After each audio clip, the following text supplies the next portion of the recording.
Okay, lesson 2 looks at the products and quotients of functions. So let's take a look at the warm-up. We have two functions. So given f of x equals x squared plus x minus 6 and g of x equals x, we're asked to write h of x, which is equal to f of x multiplied with g of x. So this shows the product of two functions. And then we're going to look at k of x equal to f of x divided by g of x, which looks at division between two functions or the quotient of functions. So let's start by looking at part A. And so we have h of x equals f of x, so that's x squared plus x minus 6, multiplied with g of x, which is just equal to x. And if I simplify this, what I end up with is x cubed plus x squared minus 6x. So I just apply the distributive property, and what I end up with is a cubic function. Okay, so the product of these two functions results in a cubic function. Now let's look at the quotient of the two functions.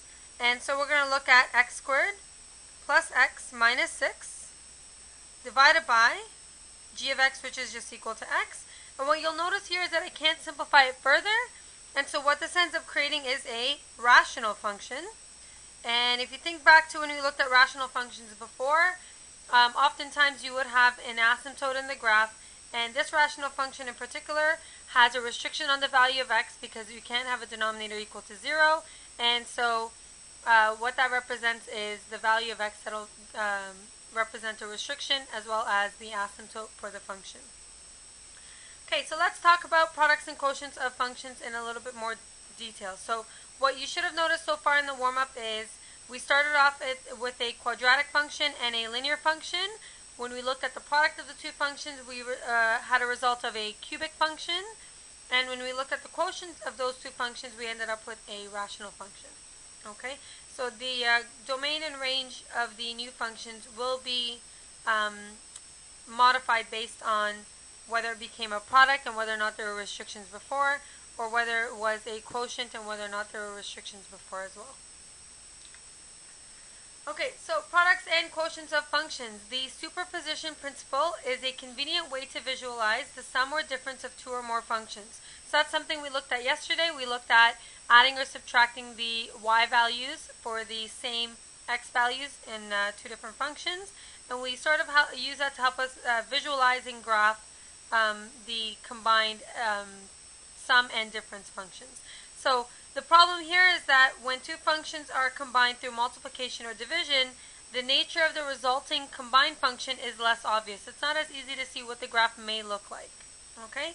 So many of the skills you use to multiply and divide algebraic expressions will be applied in this lesson. So we're going to be looking at some of those today. Okay, so specifically looking at the product and quotient of functions, let f of x and g of x represent any two functions. Then we can define a new function, h of x. And this variable that I've chosen for this new function can be anything. I just chose h of x for the sake of simplicity. But we can define a new function, h of x, that is the product of f of x and g of x. So we can write it in a couple of different notations. So we are multiplying f of x and g of x, or we can look at f times g of x. Because they have the same independent variable, you can just focus on the dependent variable part. We can also define a new function, k of x, that is the quotient of f of x and g of x. And so quotient means that you are dividing the two functions, so you can write it as f of x divided by g of x, or you can write it as f divided by g of x.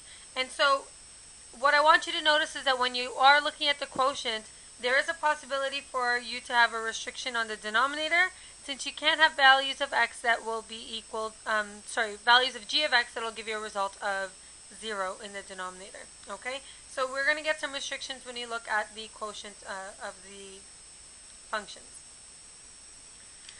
Okay, so what happens if you are trying to combine the product or quotient of functions graphically and algebraically? So if you are combining functions graphically, what you would do is similar to what you saw yesterday, but instead you are going to multiply or divide, depending on what the operation is, the y values for the same x value and then plot the new point. So yesterday we saw adding and subtracting, and it's very similar to adding and subtracting, except the operation that's applied is different. So you're either going to multiply or divide depending on what the operation is that's given. And then combining functions algebraically, we're going to multiply or divide the functions, just like we saw in the warm-up, and then you're going to simplify where necessary. So you notice that the first example we looked at where we multiplied a quadratic and a linear function, we were able to simplify further by expanding and then rewriting it as a cubic function.